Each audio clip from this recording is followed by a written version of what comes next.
Kinonfirm na po na hiwalay na nga ang senior high actor na si Elijah Canlas at ang going bulilit star na si Miles Ocampo. Inamin ito mismo ni Elijah na ilang buwan na silang split ni Miles pero hindi sila galit sa isa't isa. Di lang niya dinetalye ang dahilan ng breakup pero nagsusuportahan rin daw sila ngayon ni Miles. Yan ang maganda. Nakakalungkot din. Oo. Yan ang maganda.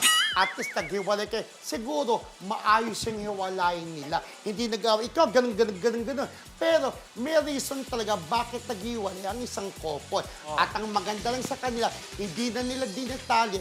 At least, magkaibigan pa rin sila naghiwalay. Sabi, wala silang galit sa isa't isa. Di ba? Ewan ko lang ha. Di ba ka parang kaplastikan din yung walang galit sa isa't isa kasi Masakit pag nag-break yan. kayo, mayroong something. May something. Di ba? Pero yun nga lang maganda pa, hindi na nila dinetalye.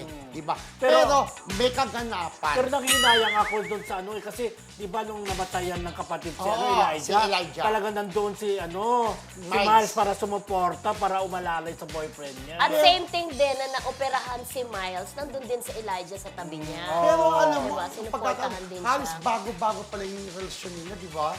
Parang last year lang. Pero Parang mga 2020, 2021, mga ganun. Medyo pero matagal na rin na pre na nabalita yung split up na yan, ngayon lang umamin si Elijah, no? Di ba? Tahimik lang sila sa relasyon nila kaya hindi kaagad nalaman. Yun ang maganda, hindi. Meron nga yung nasa press ko kami ni Roldan, yung kami ni Penny Roldan, sabi niya, di ba sila pa ni Miles, sabi nila, ay walay na. Di ba? Crush niya si Elijah, si Jassy Gusta.